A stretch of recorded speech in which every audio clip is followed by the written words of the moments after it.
Hey, this is IndigoMusic.com. I'm Rohit, and Women's Day is just around the corner, and we are celebrating women who have pushed boundaries, who have been there and done that. And one such person who's done it through filmmaking at the art of cinema. I've got Kavitha Lankesh with me. Good morning, Kavitha ma'am. Welcome to IndigoMusic.com. Good morning, Rohit. Wonderful to be here. First of all, wishing Yeah, you a very happy Women's Day well in advance. thank you. And same to you as well. Because I wish every man also should be wished a happy Women's Day. I would happily say thank you. It's nothing to. Yeah, great. Because I believe in every man there should be a woman. Something should be a Yeah, femininity in them, and in every woman there should be a maleness in them, so that there's balance in the whole world of things. absolutely. Yeah, yeah, Absolutely. I also truly yeah, believe in that. Now, I want yeah. to start things off by asking you, you come from a family that's deeply rooted in literature and activism. How has this shaped your storytelling? And at what point did you realize that filmmaking was your true calling? Yeah, actually, I mean, when we were young, I still remember my father when he was making plays or writing stories, especially when he was doing plays, in the early stages of my life, Yeah. maybe I was 8 or 10 or something. And they were surrounded by people like Girish Karnad, Anant Murthy, Tejasvi, and all these people. They would come and go, and my father would go there or take us to Mudigere. So we were surrounded by the whole culture of literature and everything. And especially after that, sometime when he decided to make a film, his first film, which was Pallavi, I still remember I had one walking by role in that. Mm. But it was exciting for us because we would always see different kinds of people, different thoughts. And at that time, it was beautiful. What I compare now when I see now, if there's no healthy criticism, Yeah. then my father would criticize Anand Murthy's stories, for instance, and they would wait to read each other's stories and criticize or critique about it and also have healthy discussion. Now we don't find that anymore at all. There's always hatred and jealousiness, all that. But that time there was a very healthy atmosphere, I think. And that was what was wonderful about it. And I remember in one play, Dr. Rajkumar had come to see the play. And me and my sister had acted in that play, Antigone it was called. Mm. And we were sitting in our petticoats. And he came over to wish us, and we were so embarrassed. We were very small, but we were so embarrassed by the whole thing. So these kind of things were so many memories of that, and it was wonderful. And I think how it influenced me or my sister or my brother, I would say, is we would always like to do something sensible and probably positive, and also talk about hold a mirror to the society in terms of the kind of issues we have right now, like either it's the Dalits or minorities, the women issues, things like that. So we've always been very sensitive towards it to any works we take, I think, in the films I do or articles I write sometimes, so things like that. Yeah. Yeah, and speaking about, like you said, show the mirror to the society. Your Yeah. films often tackle these complex social themes. It's raw and Yeah. realistic approach. So, what drives your choice, narratives, and how do you balance the artistic vision and the social responsibility? I mean, it comes inherently in us, I think, especially me when I'm writing a film, for instance. Yeah, For when I was doing even Preeti Prema Pranaya, which was a hugely commercial success, correct. at the same time, it talked about love in different age groups. I mean, this is done almost 20 years back. Yeah, When you're old, you need a companionship. When you're young, somehow time flies by. You're so busy with work and all. What happens when you retire? And correct. when you're alone, and that loneliness kind of haunts you, it did not be, it can be, or it need not be about physical or anything, but it's also hugely mental, that you need a companionship, you need somebody, a friend, and like that. So I tackled this subject long back, and in fact, when I was doing that, I did read articles in the newspapers or even matrimonial columns. We used to have fun reading that, and there was one particular person who had siege. So I found that very exciting. Yeah, Young love is always there, but what happens when you're old? So I wanted to tackle this subject. In fact, when I went to Gandhinagar when I was writing the script, I was in a very confused state of affairs because first film Devi Reet had won international national awards and all that, yeah. and second film I'd done for films division, so that was like a documentary almost.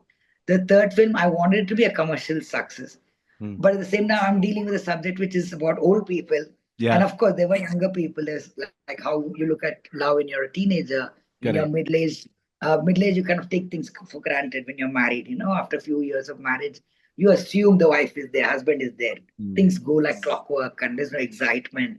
But when you're old, there's another way of looking at it. So these three aspects I've taken. And when I went to Gandhinagar, they told me I'd taken it to some writer from Gandhinagar. And he said, no, all this won't work. take off the old people who wants to see this. Yeah. And I said, no, this is something that I wish to do. It's not something I'm not going to be ruled by what the current or, constantly it's been there, the young love and all that. So I want to do this subject because nobody has done it. So this is something which I would love to balance, Yeah. not necessarily make a film with no logic at all, only magic, as they say, or beating up 100 guys, things like that. I don't think I can do such films. But I can do good commercial films. That's what's important, I think. With I would hate to call it a message. It's something which you tell from deep in your heart and which reaches the audience. That's the most important thing. Correct. And the stereotype is now broken because my mother watches a lot of this, serials on television. And there's this Yeah. one which is coming right now. It's with, I think, Sudharani ma'am. So that's also something on the same lines where she marries for her kids because they say you also need a companion. And that's the whole story behind this thing. I think, yeah. Speaking about stereotypes, I want to ask you, which is, what are some of the biggest stereotypes about women in cinema that you have consciously worked to break? No, many things. One is, of course, see, I'm the president of what is called fire industry, film industry for rights and equality in Yeah. Karnataka. With Chetan started it. Adinagar Chetan started Yeah. it. His initiative, and we're a bunch of people in that. And we constantly feel in that when we would try to make a posh committee within the film industry, Mm. there was so much objection to it. I don't know why, because it's not necessarily everybody's going to make allegation about Me Too movement or anything. Correct. We were also looking at the welfare of the women there, because, for instance, I mean, apart from on screen, I'm talking of off screen, women don't have any facility, especially the heroines, yeah, maybe the top stars and all that. But junior artists, dancers, people like that, they don't have even a toilet facility Mm. if they're shooting outdoors for a whole day. Mm. Or safety wise, we always wanted a helpline where a woman, suppose she's outdoors somewhere, maybe shooting in a remote location, if somebody harasses her, or it can be vice versa, it can Yeah. even a man can be harassed now. Yeah. If something like that happens, they have a helpline they could call. Having the helpline itself would make people think, okay, maybe she'll reach out there. Let's be cautious and let's respect boundaries, things like that. That's very important, I think. So this is off screen. But on screen, I still feel when they're writing a script, for instance, I'm not necessarily saying man or a woman, they should, make a woman whole, in the sense she can't just be a bubbly college girl doing two dances, two songs, Correct. and falling in love and going. And in fact, I find the biggest thing in the whole across film industry, a man who's pursuing a woman, whether she likes it or not, even if she dislikes being pursued. I mean, they pursue her like crazy. It's basically called stalking. Yeah, I mean, Yeah. that's not even entered our heads. So we keep thinking that a hero tries 100 times all kinds of things to the extent of being physically abusive, mentally abusive, and finally the woman falls for him. We show that off many times on screen, and that's basically, I mean, if somebody does it to my daughter, Yeah. imagine, I mean, on screen you're portraying this all male testosterone, and it's crazy, and it's that should be broken, I think, in first sense. I also wanted to ask you, like Yeah. on the same topic, have you seen the shift in that right now in the present movies, be it on big screens or OTT? There are a lot of women-centric movies, and they're doing wonders, maybe in the box office and on the viewership. I think there's been a shift from when you got into filmmaking to now. Not really. If you see Animal, what would you say? If you see Yeah. Arjun Reddy, what would you say? Hmm. So there's a equal. I mean, there is of course women centric, like Dabba Cartel has come now. Correct. It's happened. I Fabulous. haven't seen that Yeah. yet. Yeah, but it's absolutely beautiful. Or Even Monsoon. I I think know what is it? Gangubai. Gangubai was also a beautiful movie. Yeah, that was good. Or even Darlings. I love Correct. Darlings. Alia Bhatt, Darlings. Yeah. See, but by and large, it's a very niche market for that. Hmm. I mean, it's a very, what can I say, maybe slightly educated, more aware people are watching it. Hmm. But something which is mass and Hmm. which is more violent and which is being fit into the men's head is still that, you know, the violence, the all male kind of thing. Yeah. So that's doing 1,000 crore business. So what do you say? We should question the state of the mind of the audience. Correct. If they are making something like that, a filmmaker has every right to Yeah. make whatever he wants. But what are we soaking in? Hmm. What is, as a public audience, why are we showing, going and seeing that? And every other guy behaves like that on the road then. Hmm. So how are you going to counter that? And you've, of course, made a lot of movies. Among all your films, is there one Mm. that changed you as a person? I think every film has changed. Okay. Some, some maybe for the better, some maybe for worse. Because when I made my first film, it was a very innocent state of mind. Mm, When you think back, you just want to make a good film. I didn't think whether it's commercial art, whatever. It was based on my father's novella called Akka, mm, and we cast Nandita Das in it, an orphan boy. So it was a very not a regular film, but I didn't realize what it is. I just did because I love the subject. So that was the thing then. But it made me realize that I was making a lot of documentaries before that. I made 20 odd documentaries. So it was a very different ball game. And of course, I loved the process, and it made me learn so much about being more sensitive to women's issues, about sex workers, mm. these kind of things. Every film has been a learning process in that sense. So I want to make a fun film, like something based like any Blyton kind of thing, adventure. And there is a small, slight message about environment. So that was also we screened in a lot of schools.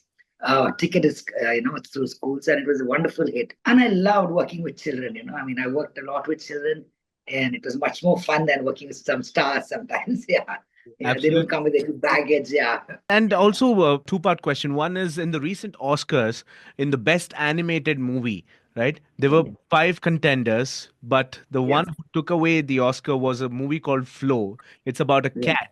And this was yeah, made by four guys in their yeah. living rooms, and it beat, big production houses like Disney and Pixar. Uh, Yeah. how they always say that this is a tight-knit community, outsiders are not allowed. What would you have to say about that when it comes to Indian cinema? I think, see, I don't think that's true at all. There are always outsiders. There are Yeah. many. I mean, in fact, the whole making of film itself technically has changed so much. I mean, I was a jury a few years back for a channel when they were doing short films competition, and people shot on their phones, iPhones, and we gave some of the awards to that subject because, but how much you spend. Hmm. Sometimes see the two contrasting thing here. A Bahubali with with that kind of budget, a massive screen, which you have to go and see on this, big screen. Yeah. It's also making a mega bucks. Yeah. You can't sit at home and watch it on a phone. It doesn't give the same experience. Correct. But at the same time, storytelling and its true self is from your heart, as I said, Yeah. which reaches out to people. And however you do it, if the story is nice and if it can cut across countries, race, whatever, then that's what the magic there is. It's cinema's magic lies in that, I think. Yeah. Absolutely. And before I let you go, Kavita, ma'am, I want to ask you, what systemic changes do you believe are still needed to create a truly equal space for both men and women in Indian cinema and beyond? No, of course, they say pay parity, for instance. Women, even if they're women centric films and it's huge hits, they never get paid as much as the men. Yeah. Because the thing is that they say, where is the crowd? But first of all, when you make a film women centric, there's always a very, hesitation. Mm. Will it run? Will men come and see? Because as I was also in a newspaper, and when I went first show, first day kind of show with other journalist friends of mine, and it was packed with just men. Mm. Hardly handful of women were there. Women would come later on, Yeah. the first day, first show, unless it's a very family film and things like that. They don't unless they invited premiere shows and all that.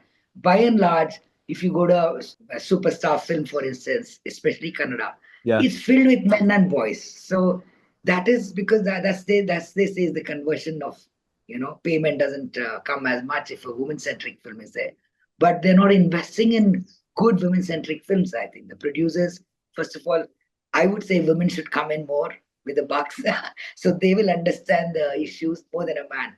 When you go to explain to a male producer, many times it's happened about a story, Yeah. they don't even relate to that sometimes, many times, because they're stuck in the male patriarchal mindset and they can't think beyond this much. There's a whole wild world out there and they don't think like that. So I would think more women should come into the industry in not Yeah. only in acting, direction, art department, editing, producers mainly. So that would go a long way in bringing films which are more sensitive towards this thing, towards the whole society. Yeah. Thank you so much for sharing your stories when it comes to filmmaking and, of course, some of the great things that you've done for having an equal opportunity for both men and women in the cinema space. Kavita ma'am, once again, wishing you a very happy Women's Day and all the Thank best you. with all your future endeavors and your future releases. Thank you. Thank you, Rohit. Thank you, Indigo. Bye.